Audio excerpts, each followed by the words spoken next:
pesennya, jangan ada permainan topeng di sekitar kampung Lubang Buaya. Almarhum Haji Bokir, jangankan bulan main, untuk lewat alatnya aja, dia menghindari kampung Lubang Buaya, saking hormatnya. Emang itu ada makam keramatnya.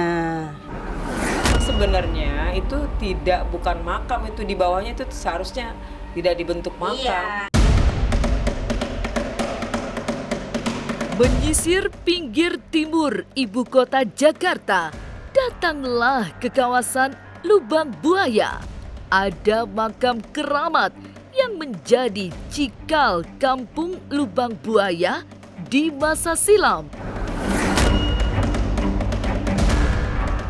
Makam tua itu dipercaya sebagai pusara Mbah Uyut Datuk Banjir.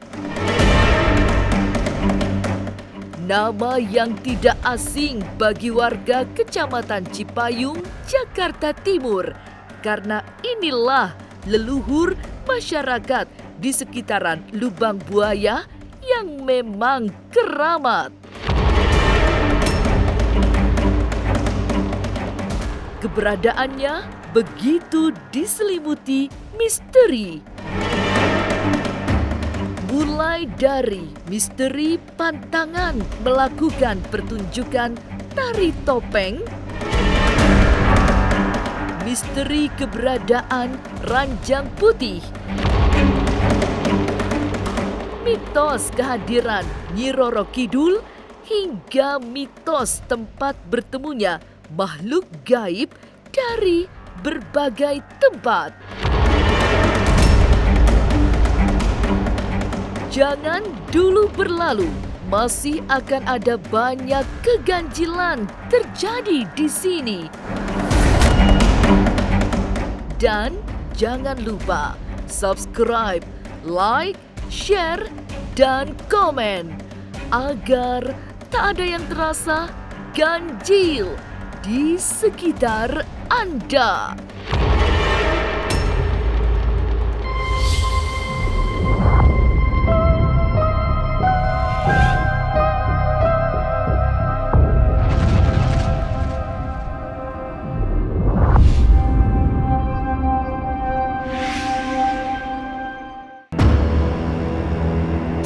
Pangeran Syarif Hidayatullah adalah nama lain dari Uyut Datuk Banjir.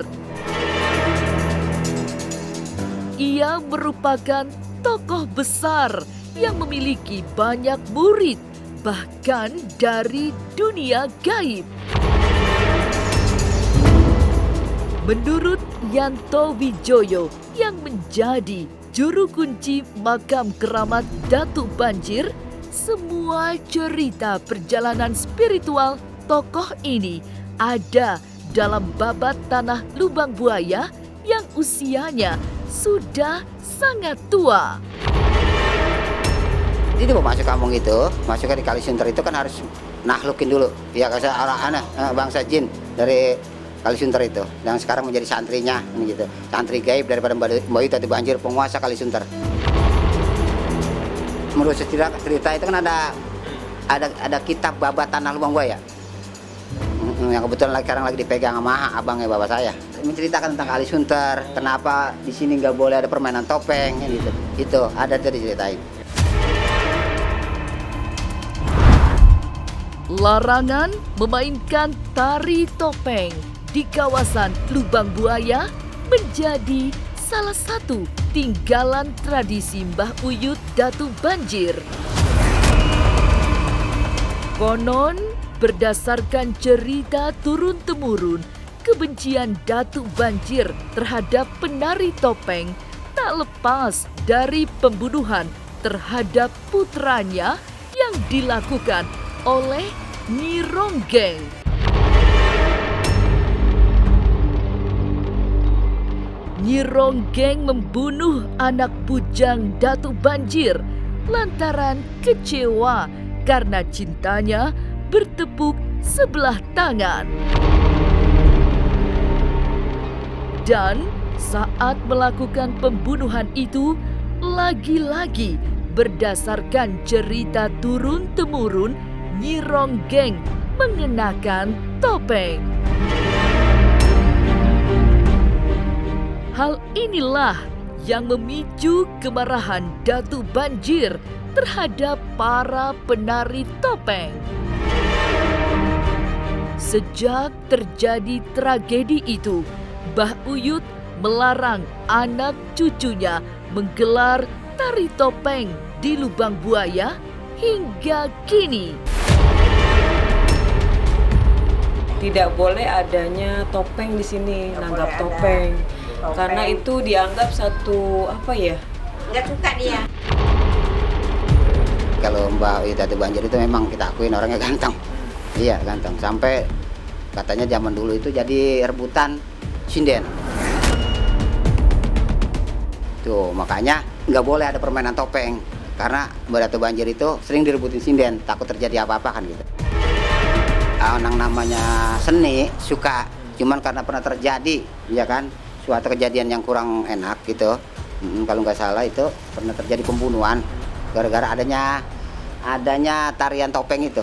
Itu makanya disapa nggak boleh ada istilahnya permainan topeng di Lubang Buaya.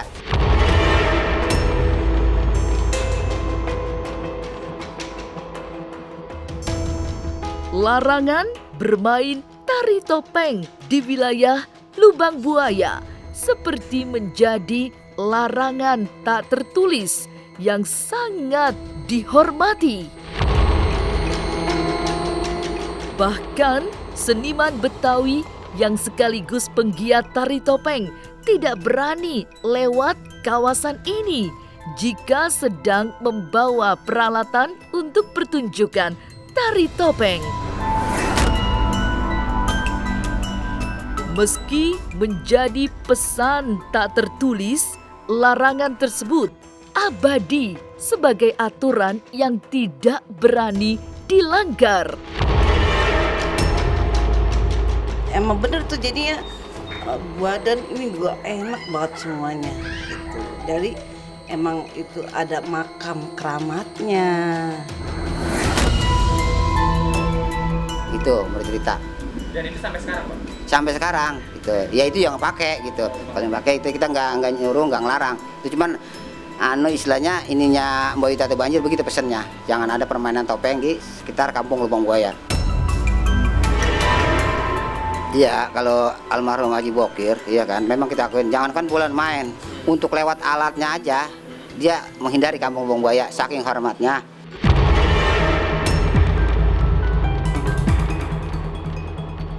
Banyak cerita mistik yang mengelilingi makam Mbah Uyut Datuk Banjir di kawasan Lubang Buaya, Jakarta Timur.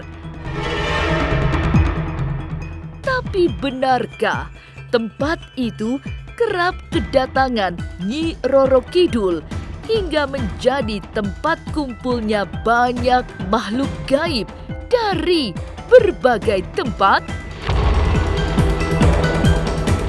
Jangan kemana-mana, tetap subscribe, like, share, dan komen agar tak ada yang terasa ganjil di sekitar Anda.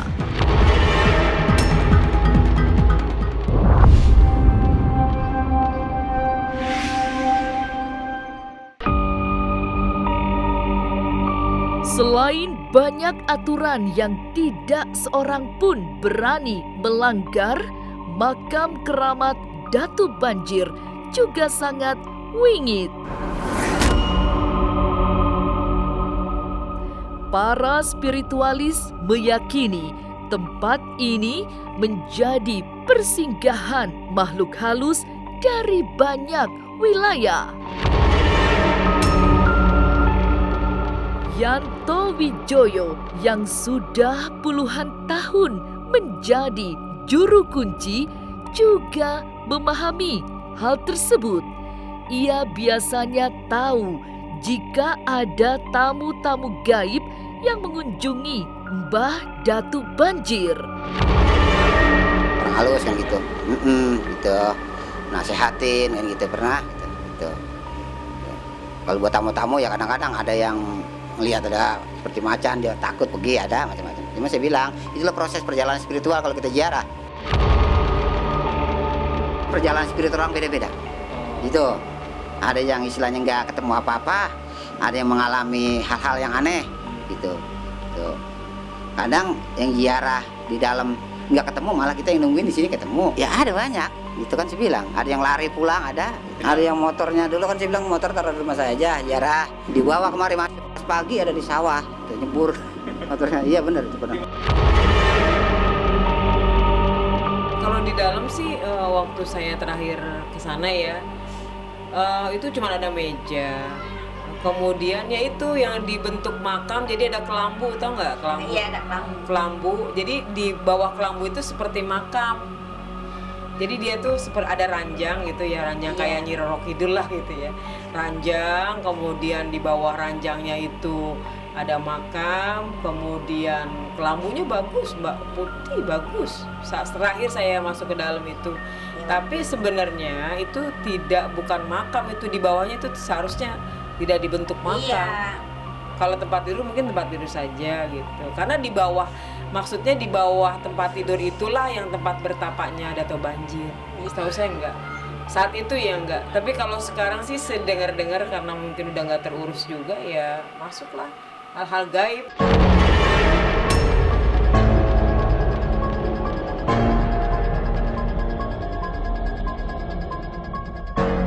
Salah satu tamu gaib yang sangat legendaris adalah Kanjeng Ratu Kidul, penguasa Laut Selatan yang sangat kondang. Jika Ibu Ratu hadir, Yanto memilih menyingkir. Ia tidak berani mengganggu dengan berada di makam keramat itu karena tidak ingin terjadi hal-hal yang tidak diinginkan.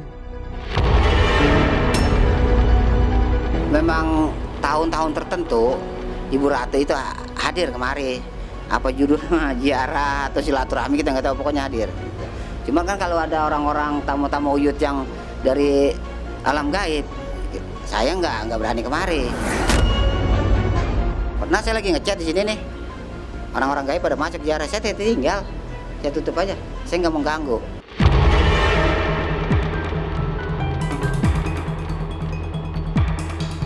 Lantas siapakah sebenarnya sosok Datuk Banjir dan mengapa pula makamnya begitu dikeramatkan?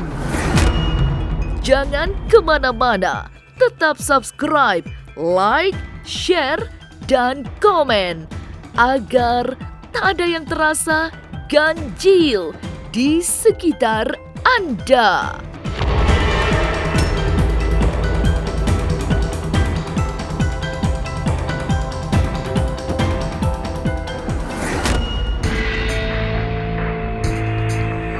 Cerita kesaktian Mbah Uyut Datuk Banjir begitu sangat heroik saat beradu ilmu dengan siluman buaya putih penunggu Kali Sunter.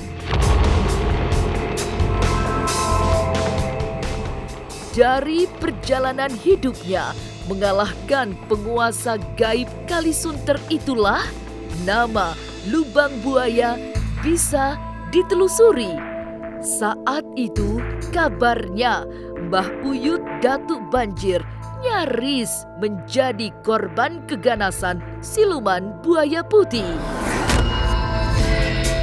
Tapi karena kesaktiannya, buaya jadi-jadian itu mampu ditundukkan.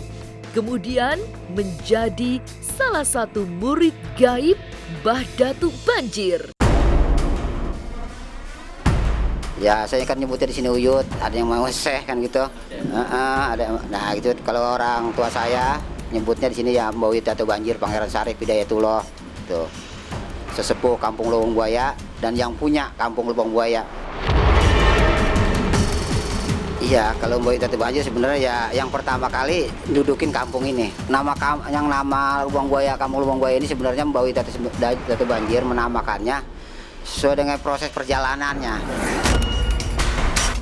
Menurut cerita dari orang-orang tua di Lubang Buaya kan Mbak Datu Banjir itu waktu ngelananya lewat Kali Sunter itu naik rakit getek kan gitu. Nah di situ dia punya kayu bakal ngerakin rakit itu kena kedung buaya. Kedung itu ya sarangnya buaya, ambles tuh bambunya. Akhirnya dia naik ke atas ke kampung ini. Tuh, makanya dinamain kampung ini Kampung Lubang Buaya.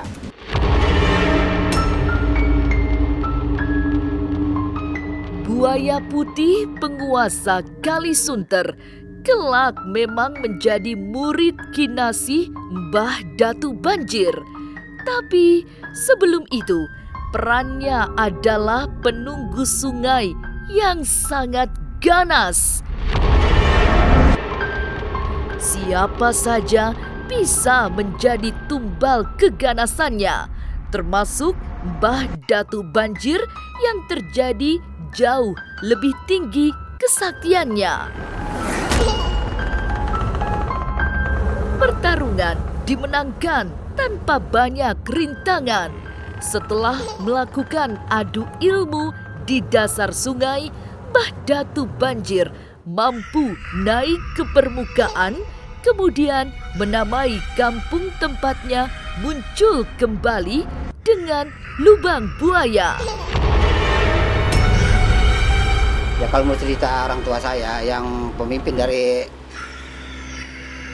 buaya di Kali Sunter itu kan buaya putih, namanya Pangeran Gagak Jaklumayung, itu penguasa Kali Sunter. Mbah Datu Banjir ini kalau mohon maaf ya, ya sebelum naik kemari kan berhadapan dulu dengan itu makanya kampung ini namanya Kampung Lubang Buaya. Asalnya dia dari Cirebon, terus dia singgah di sini di Lubang Buaya. Akhirnya dia menyebarkan agama Islam di sini. Dikenal sebagai ulama, tokoh sakti, serta cikal bakal warga Lubang Buaya, Mbah Datu Banjir sangat masyhur. Legenda hidupnya abadi sebagai cerita tutur yang tak habis dikisahkan. Juga cerita heroik pertarungannya dengan siluman buaya putih. Meski kisah hidupnya lebih banyak berbalut mistik, tapi inilah makam keramat yang pantas diziarahi. Inilah ganjil yang akan menguak berbagai misteri di alam nyata dan tak kasat mata. Sampai jumpa pada episode selanjutnya dengan kisah-kisah ganjil setiap hari Senin, Kamis, dan Jumat pukul 5 sore. Tapi sebelumnya jangan lupa subscribe, like, share, dan komen agar tak ada yang terasa ganjil di sekitar Anda.